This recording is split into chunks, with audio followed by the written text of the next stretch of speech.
CLB. What up, world? It's Charles Brown back again with another Talking Facts. Hit the like button, hit the subscribe button, hit the notification bell to get notified on the upcoming episodes. All right, man, as we reflect on what we just saw, right? Episode 3, Jeen-Yuhs, the Kanye Trilogy, the making of a troubled genius by Cootie, I want to say Simmons. I think Cootie's last name is Simmons. And if you've been paying attention, right, you would see that this thing, in my opinion, this is just my opinion, it started off, the first 2 episodes were great. And the 3rd episode was great in its own right, but it was horrible at the same time. And I'm going to say why it was horrible. Not due to Cootie's fault. This is what the problem was with the 3rd episode. We saw Kanye become full-on Kanye, meltdown, right? Absolutely insane. Like, he didn't even try. He didn't have to try to show Kanye as completely unreachable with any form of like reality, right? When they're trying to, I want to say, keep him from hearing a lot of nonsense, right? From Tucker Carlson and things. He wants to hear it. He wants to, no matter how bad it is, no matter what they're saying, he wants to hear it. He wants to find the goodness in everything that's being said about him, as long as they're talking about him. Like the Tucker Carlson thing. The guy clearly is saying he's almost insane. But he applauds one thing that he says, and all of a sudden it's hooray, and jump up and down, right? So I got a lot to say about the trilogy itself. This was an amazing piece of work as far as the inner workings of seeing Kanye become what he became. And you honestly were rooting for this guy. Whoever this guy is in this documentary, in your mind. Like, if, you know how you go on Netflix and you put on a random documentary you've never seen before, you just put it on and watch it. And by the end of it, you're rooting or rooted against, you're rooting for or against that person in the documentary. Like, for instance, I watched Tinder Swindler, and that guy is a freaking disaster, right?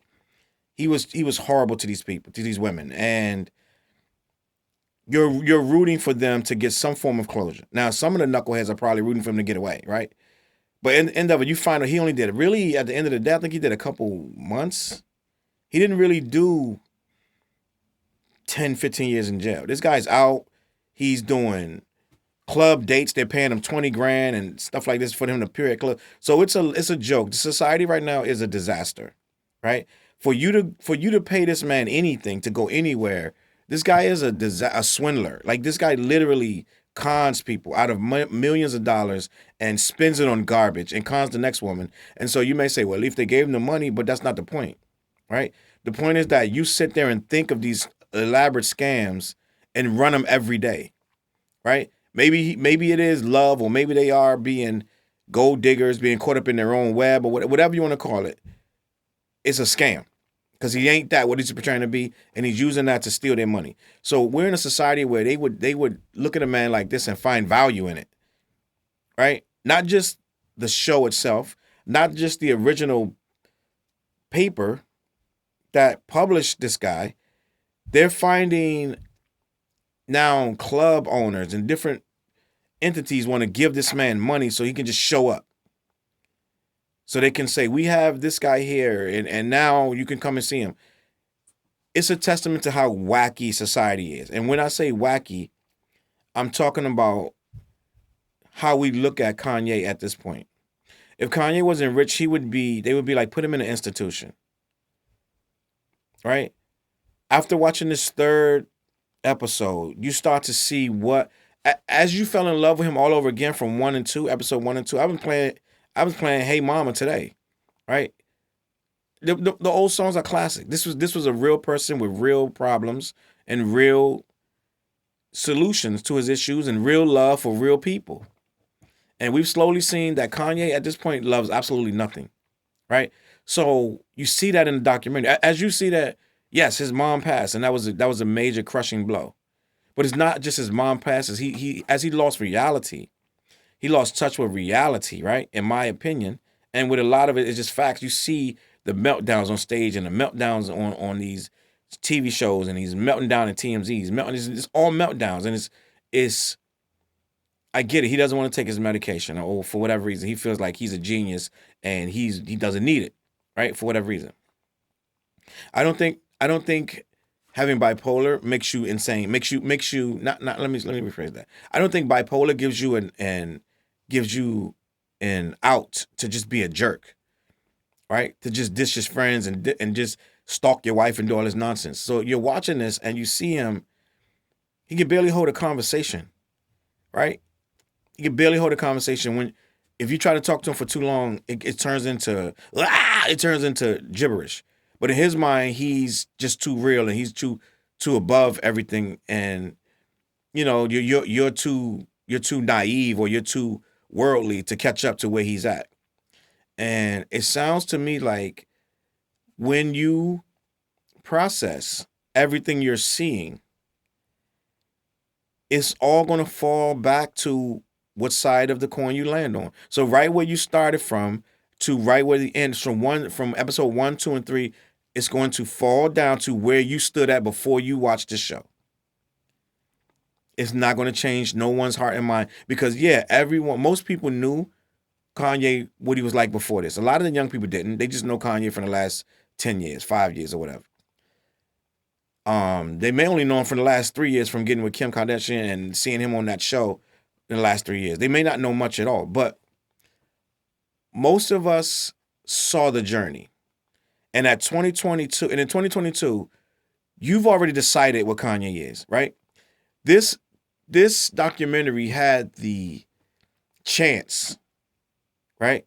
And I'm gonna even go even further. This documentary had the chance to change people's hearts and minds about this guy. And not only that, had it stopped at episode 2, it would have done that. A lot of people would have walked away with a fuzzy, warm feeling and being like, oh my goodness, this guy is just misunderstood. He misses his mom. He is a man-child thrown into this world of just people trying to use and abuse him and they hate him and this and that. And he is suffering from this debilitating, I don't know what the word is. I'm not going to say, it's not a disease, but this debilitating mental issue that he's dealing with, right? Among others, so bipolar is not one thing, it's several things. So we're looking at, we looked at him with sympathy. A lot of us looked at him with sympathy, especially after episodes 1 and 2. A lot of people were online like, these are amazing, these are great. But I also said in my last video, I said, I don't know where he's going with this because it sounds like he only has a certain amount of footage because he's done 2 episodes and now we're going on episode 3, which is the finale, and we ain't even past 2004. So I said, he must not have much else, and he's going to cram everything into part 3. And no fault to his own, that's what he did. But it's so much footage of the first 2, of all those years before he won the Grammy. It was so much of the story there that's what we needed to see. And in many documentaries, they would have left it there. They would have probably did a 3-hour documentary and left it right there. But he made 4.5 hours and he added all the new stuff about him, kind of drifting apart from Kanye and kind of being asked to rejoin and just kind of seeing Kanye in a light he's never seen him. He's like, I never met Yeezy. I never met Yeezy. I know who Kanye is, but I never met Yeezy. And that actual quote sums up everything you've watched. Because you got Kanye in the first 2 episodes, and in part 3, you got a mash of Kanye and Yeezy. And you got Yeezy toward the end. And Yeezy's a horrible person. I'm just going to keep it a buck with you. Yeezy is a horrible person. I would never want to be around Yeezy. Kanye seems like we could have a conversation, maybe have a drink, maybe have some good food and just talk about hip hop. But Yeezy seems like a bastard. Like Yeezy seems like a jerk. You can't finish a thought with him. He's all over the place. I don't ever want to meet that guy, right? And I think that's what Cootie wanted to show. And I don't even think Cootie took any judgment in any of it. And I think some of this stuff was what Kanye wanted to take out, right? And I'm like, Kanye's always talking about how free he is and how free thinker he is. Why do you want to take anything out? Everything you said in here was facts, right? You didn't say anything in here that you didn't believe. So what are you trying to take out? I don't know, but I believe some of this stuff, and with some of this problem with this movie, And it may not have just been him. It may have been publicists and people that's around him that got a lot to lose, if this goes left.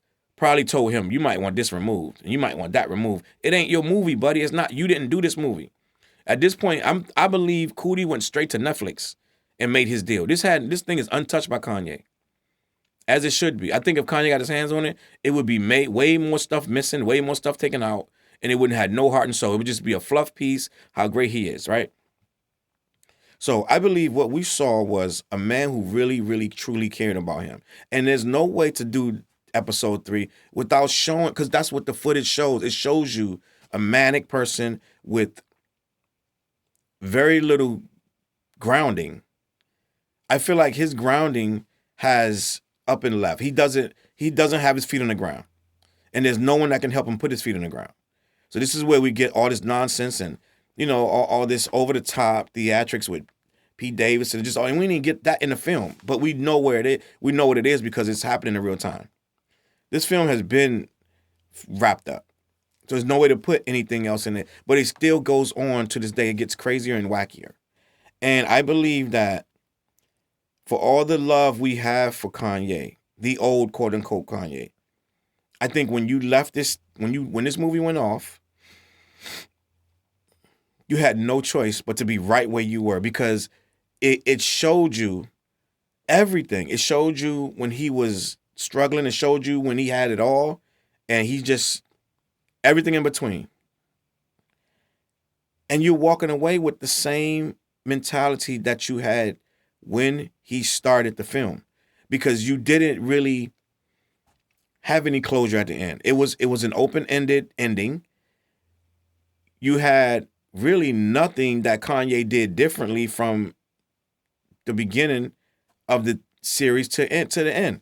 It was always just I don't know, it was something to the effect of a person who really had a lot of talent and thought very highly of themselves and really didn't care what other people had to say about that.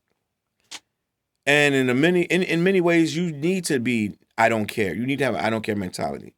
But in some ways, you do need to care. Like I just saw recently, he was like, I have people coming up to me saying that my Dark Twisted Fantasy is their favorite record. When I look at it, quote, this is him saying, when he looks at my Dark Twisted Fantasy, that's his most pandering record, because he did everything he wanted to do. I'm sorry, he took everything as a formula of everything that people have always liked about him and put it into that record.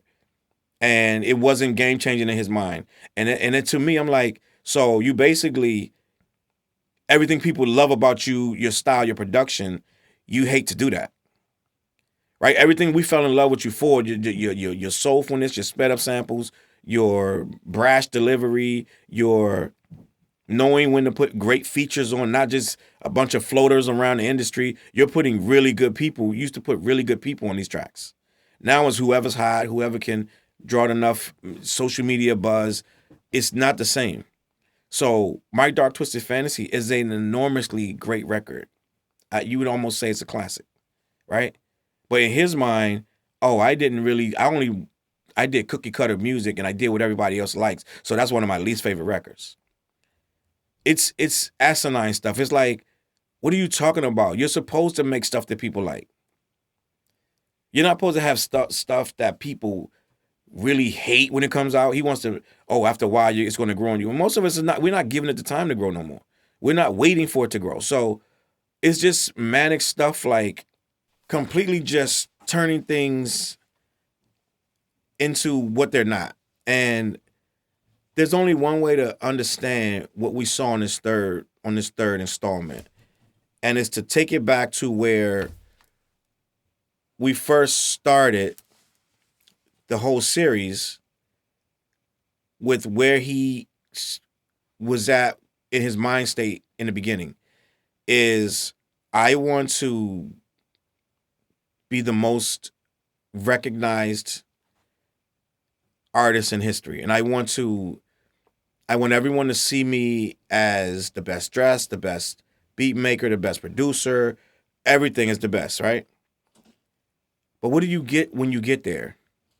when they start seeing you for all that, right? When they start looking at you as that, as the best, you're the best fashion designer, you're the best shoemaker, your stuff sells off the shelf. You've done all that. What's to ground you at that point? Because like Tom Brady uses that as fuel to ground himself as to win. Oh, I need to. They don't believe this. Every little thing he can get to ground him, he uses that fuel. What is Kanye using as fuel right now when he's already considered to have done all that, and he's already considered to have been better than anything he's already accomplished. So he has nothing to push him at this point. So it's like he's flailing around trying to manufacture these goalposts that he's moving on his own. Oh, everyone, I'm doing a formula, so now I got to try to make it kind of whack in a way, and then you'll like it later. Like he literally said, you'll like it later. Because some guy was like, 808s, I hated that at first, and now it's one of my favorite albums. And that's his goal, to put out stuff that you don't like in the beginning. And I'm like, what kind of goal is that? Right? Imagine Jay-Z putting out stuff that you didn't like at first. That was his goal. I'm going to put out stuff you don't like, and then you'll like it in the end. Like, nah. So it's like, I don't grasp how we all are being told that everything we want from this guy is the last thing on earth he wants to give you. And he wants this divisive mentality where, you got to really, really like him as a person, as an artist, or you're really going to really hate him because he's not going to bend or cater to you at all, right? And there's nothing but stands floating around at this point. A lot of the stuff is being listened to by people who are just curious if they're going to like it, but a lot of them are walking away not liking it, right? So I don't understand that concept, but that's what we're seeing on this trilogy, that a person who takes this stuff and kind of doesn't really have any reason to care anymore, in my opinion. I really don't think, because it's too much switching around now. Now we're going out of the gospel era now. We're back into, you're threatening Pete Davidson, and it's just you got all these different rappers around you. You're alienating people that really was there from day one. Look at Cootie. He was like, I don't even know this guy anymore. When they met up outside, after he asked him to come there after all that time, they felt like two strangers. And Cootie was with this guy back when it was Channel Zero, right? It felt like two strangers because he is pushing away the people who were riding from day one. And so we're getting, it's unfocused, right? There's no one who can tell him anything, right? There's no one who could say, hey, bro, like, whatever. Like, he shoots that down immediately. So we're getting, when we look at this film, we're seeing a person whose direction has been pointing in every kind of direction. And so he doesn't have is not focused. Like, you look at a J. Cole. J. Cole is focused, right? It's not all this experimental, you're going to get what you get. And if you like J. Cole for that, then you got it. He's putting it right in your hand. This is what you like. I'm giving it to you. That's what we want from our artists. We don't want you looking all over for the next thing that it may be good, it may not, and it's all over the place. It's nothing like it sounds before. That's not what we want. And I get it that people are still intrigued with it, but it's not really intrigued for the right reasons. Right? Let's talk about it. It's all this hype, all these antics before every album, all these antics. So it's like something is going to be said on the album that has everybody wanting to go hear that line or whatever, or go hear who he's dissing. It's not about the music anymore. And so we're watching this mass destruction of this guy right on tape, right on camera. The third trilogy shows you a man with zero focus, which I'm granted, Cootie has little access to him at this point. So half of it's going to be media stuff that's documented or incidents that's documented, stuff that he did not record, right? But that's because the access was taken away. And he's not grounded with people like Cootie. And so it's like when people come around, it's like, oh, bro, it's like these big handshakes and big hugs. Because he ain't seen them in a year and a half, 2 years. Common and all these people that's coming up. Yo, bro, like, because these are the people that could ground him, but they're not around anymore, right? You see him chilling on the island with a bunch of white people. He don't even know. He's just talking to him, and he's talking to him crazy because he can. And they don't know him well, so they're going to let him. right? He's having an episode right in front of you. Cootie's like, I'm gonna stop recording this because I don't see this is not good for Kanye at the end of the day. I'm gonna stop recording. So that's where we end up with him so cringeworthy, with so cringy, right? That Cootie can't even film it out of respect for him, right? So a lot of people don't like part 3 because the simple fact of the matter is it's just not a good show for what you've seen in part 1 and 2. And there's no fault to Cootie. It's the fault of Kanye being Kanye, full on manic and just over the top, and it's not enjoyable. The only people who are going to enjoy that are people who are superly, duperly stand out by this guy. If you're a stan, you're gonna soak up any chance you get to see anything from this guy. So you're gonna be, oh my God, this is so amazing. No, this show is not amazing. It's not amazing. It's really sad. It's really sad. And from this point, I think we need to decide how much more we're gonna allow. Right? How much more of this craziness? Because if this guy, like everyone is with any common sense is saying, if this guy didn't have a lot of money, he would have already been committed. He would have already been forced to get help. And he damn sure would have been forced to not harass this girl like he's doing. So, bad show because of the material. It's like a bad TV show because the script is bad. And they have no choice. So this is the script that this guy was given. And he had to just finish it and get it over with. It felt like the way it ended, like everything, it felt like this dude was just exhausted. It was like he's seen enough. He's exhausted. It felt like Cootie was just literally exhausted. And it was nothing left to do but just end it. Because you could still go, like literally, you can go another 10 years watching Kanye. And it would just get worse and devolve more and more. So I think what we saw was a guy that did everything he could, but he just couldn't do no more because it was just, let's just wrap it up. Let's call Netflix, get the deal, end this, just cut it off. Just tired of it. And that's how I was. I was like, I'm tired. I can't watch this anymore. I can't watch it. I can't see this thing with it. His presidential run, this weird relationship with his dad. Like, I can't watch any of this anymore. Let's just end this. Right? Let's just end it. Some of the stuff is so cringy. It's just like, let's just end this, please. And that's where we at. And I'm about to end it. So you let me know what you think in the comments about that trilogy. How was it overall? I would say this amazing insight and a great look inside of who this guy was. And I think it was done very well, except when it wasn't, right? And Cootie was given what he had to give. And I think that under the circumstances, he did a good job. All right? Let me know what you think in the comments. Chuck Wick, CLBMG. Force Multipliers is out. Go check that out. Me and Ugly Professor. Clash the Podcast is coming. I mean, it's every week. Go check that out on Facebook and YouTube. CLBMG. I'm going to catch you on that flip side. Peace out.